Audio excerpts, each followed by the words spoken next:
যেরকম দেওয়া আছে এখানে মানুষের কঙ্কাল, মানুষের হাড়, এগুলো তোমরা দেখে নেবে। আর এখানে যেরকম এগুলো সব দেওয়া আছে যে এই যে খুলির হাড়, এগুলো তোমার সিদ্ধাঁড়া বলতে এই যে জিনিসটা, এগুলো সব আসল মানুষের ছবি দেওয়া আছে, দেখেছো তো তোমরা। তো এবার আসছি যেটা, তো এবার আসছি পরের চ্যাপ্টার বলছি, পরের পেজে কী লেখা আছে দেখো, যে কী লেখা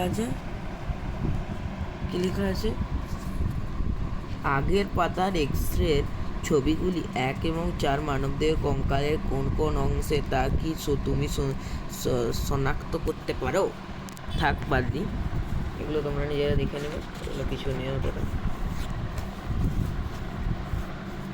এই যে এইটা একটু পড়ানোর আছে, যেটা হচ্ছে এটা একটা কঙ্কাল, এটা একটা মানুষ, এটা একটা কঙ্কাল, এটা একটা মানুষ।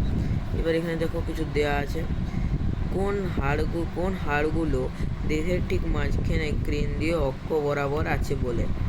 বৃক্কপিঞ্জর, মানে বৃক্কপিঞ্জর, স্টারম্যান ও রিবস। বৃক্কপিঞ্জর, স্টারম্যান ও রিবস, এইগুলো।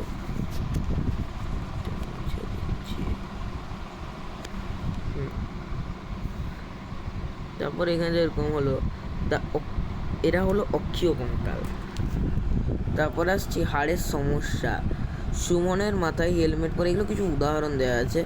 হুইল চেয়ার মানে কি, যেগুলো সেই যারা সেই মানে কি বলবো, যারা মানে ধরো তোমরা খেলছো বা এই যে উঠাচ্ছ, ছুটছো, এগুলো সব করছো, ডাম্বেল ওঠাচ্ছ, এগুলো যে করছো, তখন হয়তো কোনো পেশিতে হয়তো আমাদের মানে কাজ করা বন্ধ করে দিল বা লাগলো। হয়তো তুমি ডাম্বেল উঠাচ্ছ, হ্যাঁ, হয়তো তুমি ডাম্বেল উঠাচ্ছ, ডাম্বেল তুলতে তুলতে তুমি পড়ে গেলে, ঠিক আছে, ডাম্বেল তুলতে তুলতে তুমি পড়ে গেলে, তখন তোমার কি হলো না, তোমার হয়তো পায়ে লাগলো, হাতে লাগলো, বা কোথাও লাগলো, গায়ে লাগলো, তখন তো সেখানে ভেঙে গেল কিছু, তখন সেটা কি হচ্ছে, সেটা তোমার তখন হুইল চেয়ারে বসতে হচ্ছে, যদি না ঠিক হয়, দিয়ে আস্তে আস্তে তোমার রিকভারি হচ্ছে। তারপর এত টিপস যাচ্ছে না।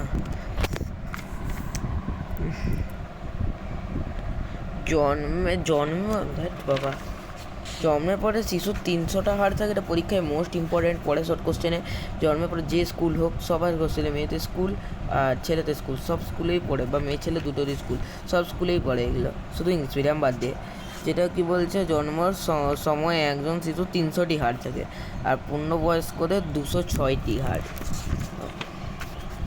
এগুলো কিছু নেই অতটা, আজকে এতটাই থাকুক, টাটা।